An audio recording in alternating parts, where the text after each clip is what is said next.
kita akan membahas tentang langkah-langkah yang ada di dalam MOV atau Measurable Organization Value. Jadi ini ya, ini merupakan pembahasan kita pada bagian yang ketiga ini, yang mana kita akan mencoba untuk melihat apa saja yang harus dipersiapkan oleh organisasi untuk bisa membuat MOV yang baik.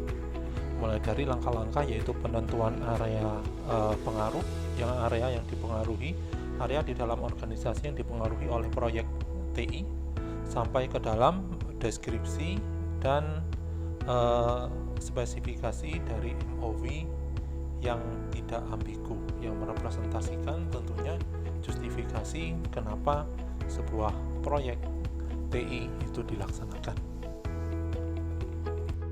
Oke, untuk langkah yang pertama dari proses untuk pembuatan MOV yaitu identifikasi area pengaruh. Nah, di sini terdapat beberapa area yang bisa dipengaruhi oleh suatu pengerjaan IT atau proyek IT, yang mana kalau misalkan kita lihat pada tabel 2.1 pada tabel yang ada di sebelah kanan di sini, beberapa area potensial yang dapat dipengaruhi TI itu antara lain area strategik, area customer, area finansial, operasional maupun sosial.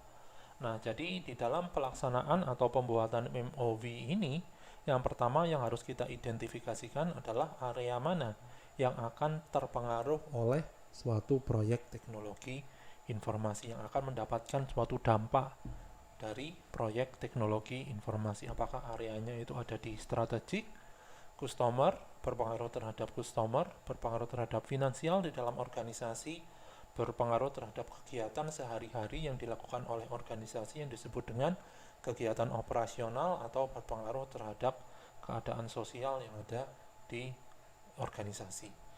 Nah, di sini ada beberapa contoh contoh terkait dengan dampak dari suatu proyek IT pada suatu area strategik. Setidaknya di sini bisa kita lihat ada 3 dampak.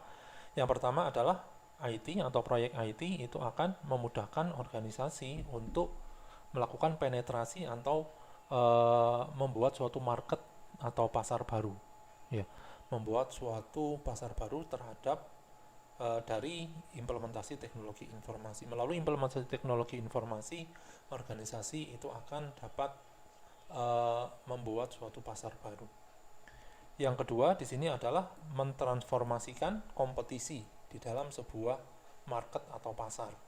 Yang ketiga adalah meningkatkan market share yang ada. Jadi di sini untuk strategik atau area dampak dari area strategik terhadap proyek IT, setidaknya di sini diberikan 3 contoh, yaitu pembuatan market atau pasar baru. Yang kedua, mengubah bagaimana kompetisi itu dilakukan. Yang ketiga adalah meningkatkan market share atau meningkatkan pangsa pasar yang ada. Nah, untuk area yang kedua di sini adalah area yang terpengaruh, itu adalah customer. Terdapat beberapa contoh pengaruh dari IT terhadap customer ini. Yang pertama adalah customer akan memiliki choice atau pilihan yang lebih banyak atau produk yang lebih banyak. Yang kedua, customer akan dapat menerima produk itu dengan lebih baik karena lebih cepat, lebih efisien, dan sebagainya. Yang ketiga, itu adalah transaksinya itu bisa lebih efisien dan lebih cepat. Nah, setidaknya ada 3 ini merupakan impact atau dampak dari customer. Yang ketiga adalah finansial. Ya, tentunya kalau misalkan kita ngomong tentang finansial, tujuannya yaitu ada 2. Yang pertama adalah meningkatkan profit dan meningkatkan revenue.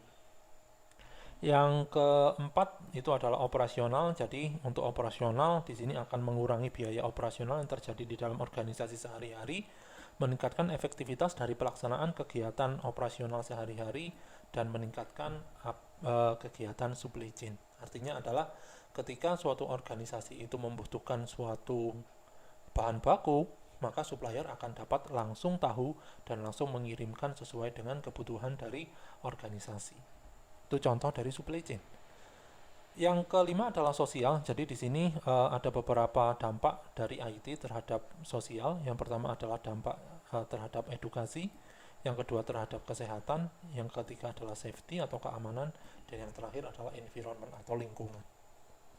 Nah, itu merupakan area-area yang menjadi suatu dampak dari implementasi suatu IT. Nah, area ini harus kita identifikasikan terlebih dahulu ketika membuat suatu MOV atau Measurable Organization Value. Nah, pertanyaan yang harus dijawab di sini adalah mengapa kita harus memikirkan untuk melakukan proyek ini? Sehingga untuk bisa menjawab hal ini, maka kita bisa memberikan suatu justifikasi yang sudah kita bahas berdasarkan tabel 2.1.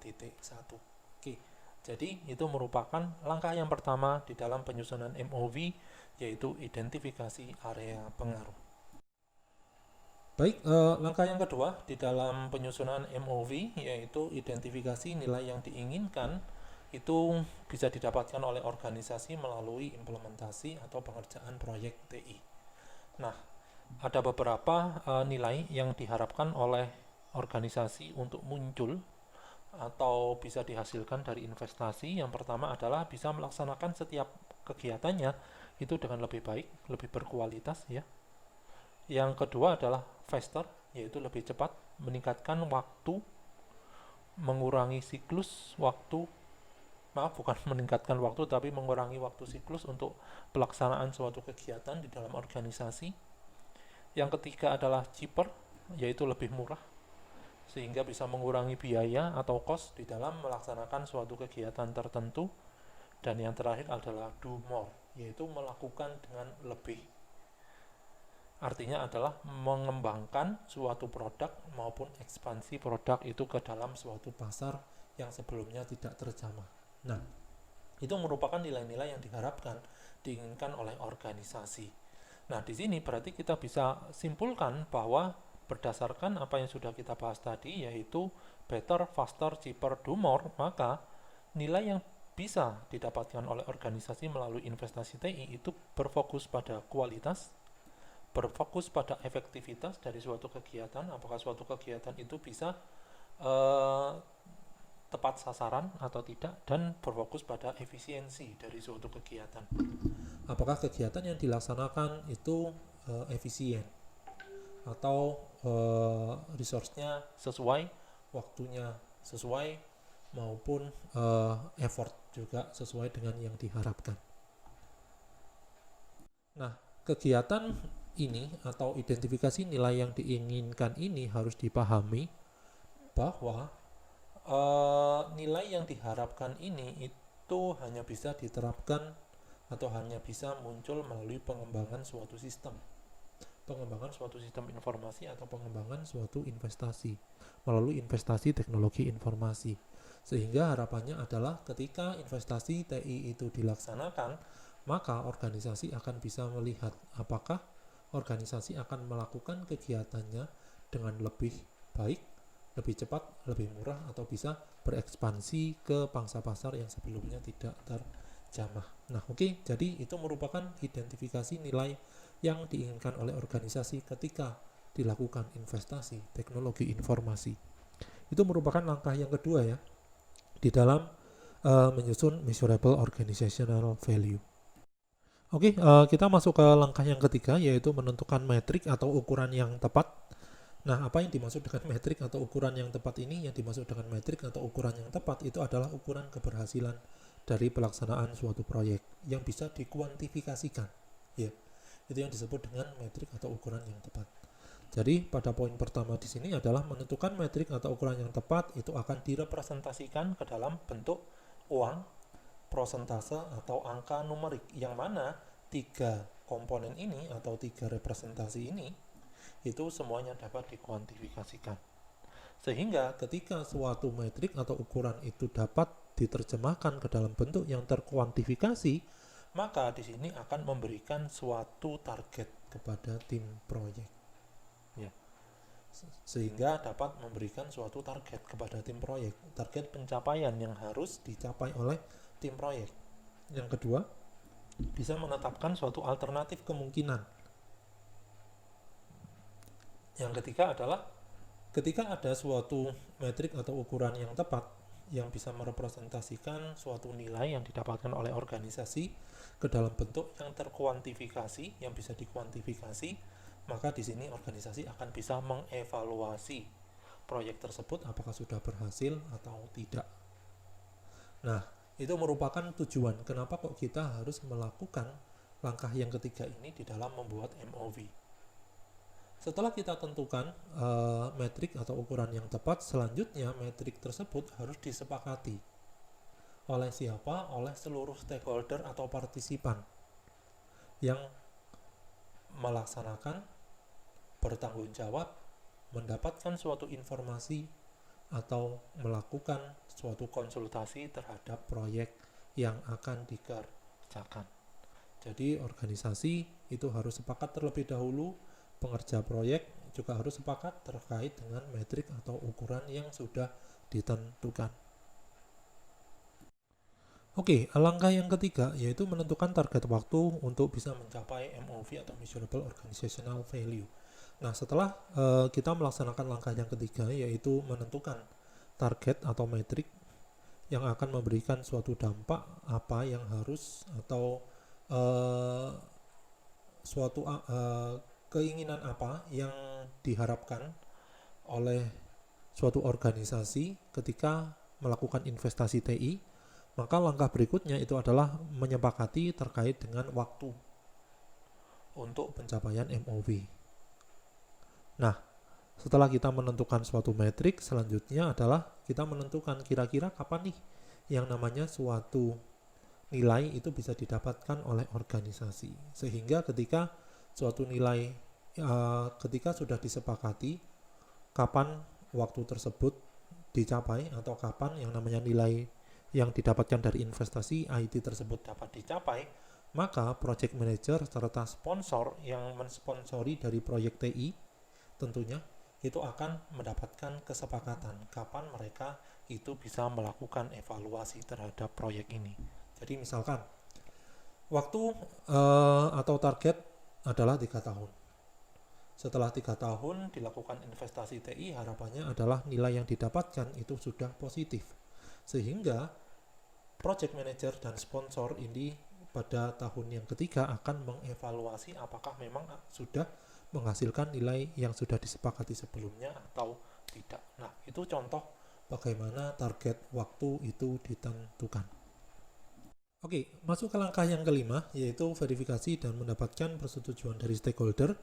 Jadi langkah yang kelima ini tujuannya adalah untuk memastikan bahwa proyek-proyek yang di dalamnya terdapat area, ya, area tadi ada area strategik, customer, sampai ke environmental atau sosial, nilai yang diharapkan ada, ukuran-ukuran yang disepakati, dan waktu itu akurat dan analisis. Jadi di sini harapannya adalah melalui kegiatan verifikasi